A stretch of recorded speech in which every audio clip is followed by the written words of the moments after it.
Sir నమస్తే. నమస్తే.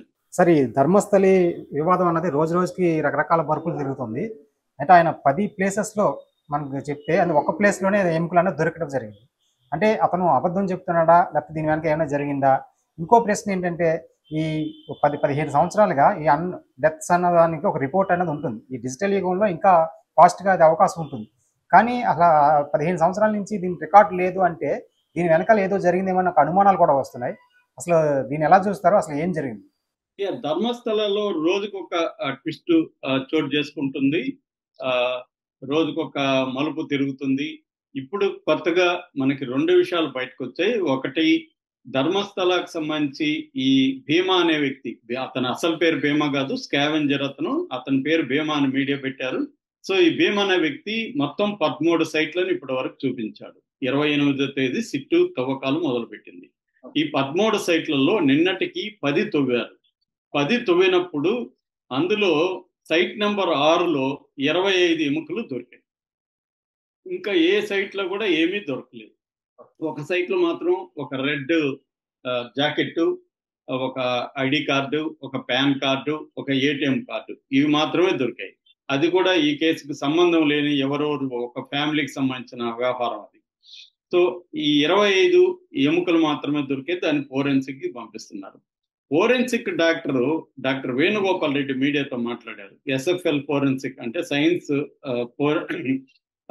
Forensic lab అంటారు దీన్ని. ఈ ఎఫ్ఎస్ఎల్ ఫోరెన్సిక్ సైన్స్ ల్యాబ్. ఈ ఫోరెన్సిక్ సైన్స్ ల్యాబ్ కు సంబంధించిన డాక్టర్ వేణుగోపాల్ రెడ్డి నిన్న మీడియాతో ఏం చెప్పాడంటే, అసలు ఈ ఎముకల్లో ఆడ మగ అనేది కూడా మేము తేల్చలేమని చెప్తున్నాడు. ఆడ మగ తేల్చకపోతే ఇంకేం తేలుతుంది? ఆ ఎముకలు అసలు ఎందుకు తవ్వుతున్నారు ఇది అనేది ఒక ప్రశ్న.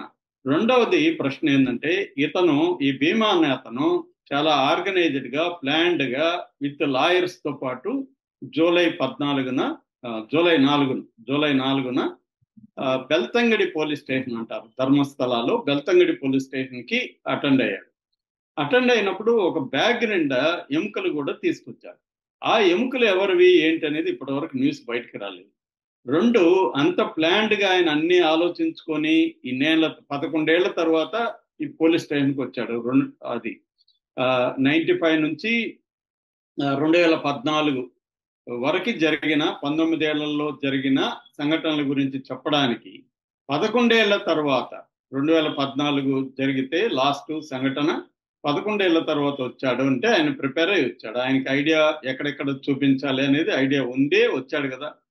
మరి ఇప్పుడు ఎందుకు ఆయన చూపించలేకపోతున్నాడు? 10 చూపిస్తే ఒక దాంట్లోనే ఎముకలు ఎందుకు దొరికాయి అంటే, ఒకటి ఆయన అబద్ధాలన్నా చెప్తుండాలా, 2 ఆయన ఎవరన్నా బెదిరిస్తా ఉండి భయపెట్టి, ఎందుకంటే ఆయన గతంలో కూడా భయపెట్టారు.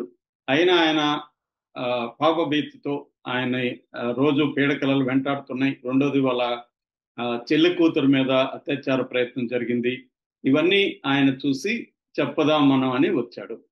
సో ఆయన ఇప్పుడు చెప్పకపోవడానికి కారణం, ఆల్రెడీ సిట్టు ఇన్స్పెక్టర్ మంజునాథ అనే ఆయన బెదిరించాడని కూడా వార్తలు వస్తున్నాయి. అంటే ఆయన బెదిరించడం వల్లే ఆయన రాంగ్ సైట్లు చూపించేసి దొరకలేదు, ఇతను అబద్ధాలు చెప్తున్నాడు అనే ఒక ఫాల్స్ కేసు ఇతని మీద పెట్టేసి మెల్లగా దాన్ని నీరుగార్చే ప్రయత్నం ఏమైనా జరుగుతుందా అన్న అనుమానాలు వస్తున్నాయి. ఈ అనుమానాలు రావడానికి కారణం ఏంటంటే, గతంలో పోలీసులు అనేక కేసులు వస్తే ఇలాంటివి ఎక్కడ ఇప్పటి వరకు ఎఫ్ఐఆర్ అనేది నమోదు చేయలేదు. ఎందుకు నమోదు చేయలేదు? ఇప్పుడు నిన్న ఒక ఆర్టీఐ వేసిన సంస్థ గురించి చెప్పుకున్నాం. 251 మంది సూసైడ్ చేసుకున్నట్టుగా నిన్న వార్తలు వచ్చాయి. ఈరోజు ఇంకొక వార్త వచ్చింది. జయంత్ అనే ఒక వ్యక్తి మీడియా సమావేశం ఏర్పాటు చేశారు.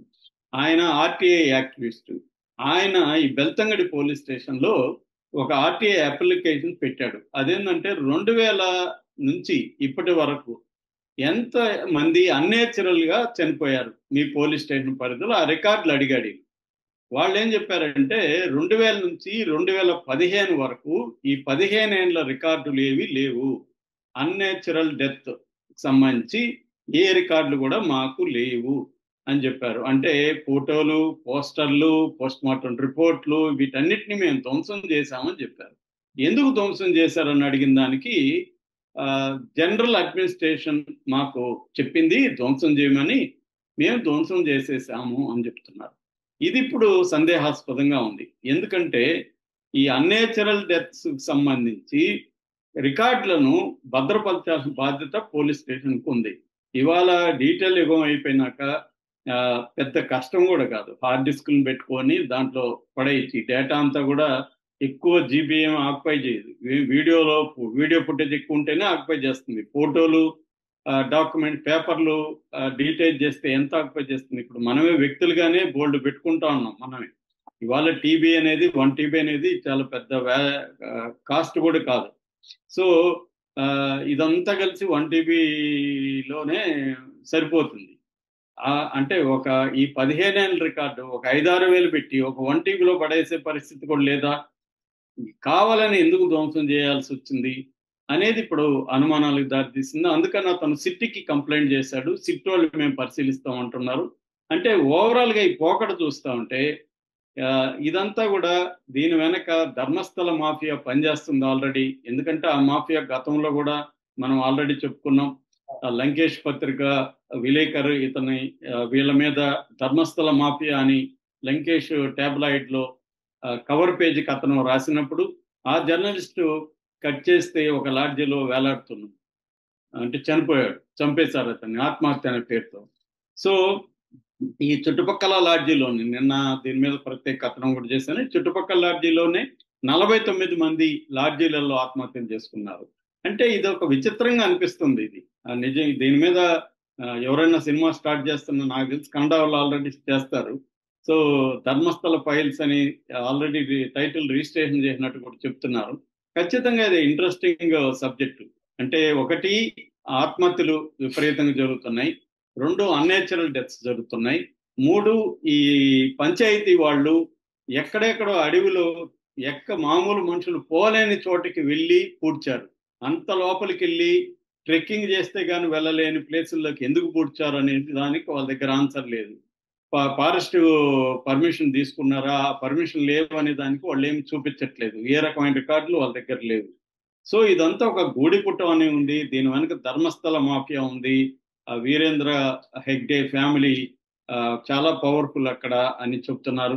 అక్కడ ఇంకోటి ఏంటంటే ధర్మస్థల్లో చాలా మంది లోకల్స్లో యాక్టివిస్టులు కూడా వాళ్ళలో అన్ని రకాలు ఉన్నారు. లెఫ్టిస్టులు ఉన్నారు, ఏయిస్టులు కాని వాళ్ళు యాక్టివిస్టులు ఉన్నారు. ఆర్ఎస్ఎస్, బీజేపీకి చెందిన వ్యక్తులు కూడా ఉద్యమాలు చేస్తున్నారు అక్కడ. బీజేపీ ఏమో అఫ్సిల్గా వీరేంద్ర హెగ్డే వైపు ఉంది. కానీ అక్కడ ఉన్న లోకల్ వ్యక్తులేమో లేదు, ఇక్కడ చాలా మంది చనిపోయారు గత 20 ఏళ్లలో, చాలా అన్నేచురల్ డెత్స్ జరిగాయి, చాలా బాడీలను అయితే పూడ్చారు, వాటి వివరాలు ఎక్కడా లేవు, ఒక ఎఫ్ఐఆర్ కూడా లేదు అని చెప్తున్నారు. ఇంకొకటి ఏంటంటే పద్మలత అనే ఒక ఆమె మిస్ అయిందని చెప్పి నిన్న వాళ్ళ బంధువు ఒక ఆయన మీడియా ముందుకు వచ్చాడు. మేము ఇన్ని రోజులు ఎందుకు కంప్లైంట్ ఇవ్వలేదంటే మాకు భయంగా ఉంది, ఇక్కడ మనం కంప్లైంట్ ఇస్తే మనం బతకనివ్వరని. ఇప్పుడు ఇదంతా హైలైట్ అయింది, సిట్ ఉంది కాబట్టి నేను వచ్చానని అతను ధైర్యంగా మీడియా ముందుకు వచ్చి మాట్లాడుతున్నారు. ఆల్రెడీ వేదవల్లి మిస్ అయిందనేది వాళ్ళ ఫ్యామిలీ చెప్పారు. ఆల్రెడీ అనన్య భట్ వాళ్ళ మదరు సుజాత భట్ మీడియా ముందుకు వచ్చింది.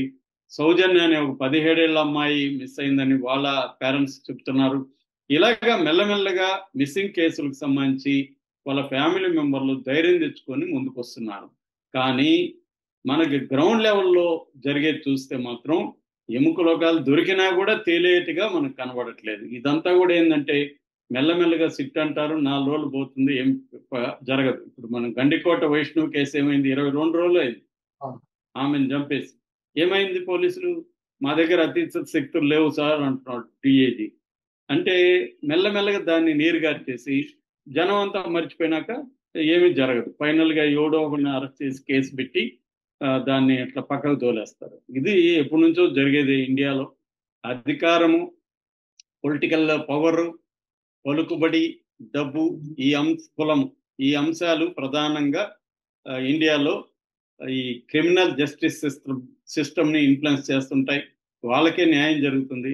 వాళ్ళకి వ్యతిరేకంగా పేదలు విక్టిమ్స్ అయిన చోట, దళితులు విక్టిమ్స్ అయిన చోట న్యాయం అనేది జరగదు.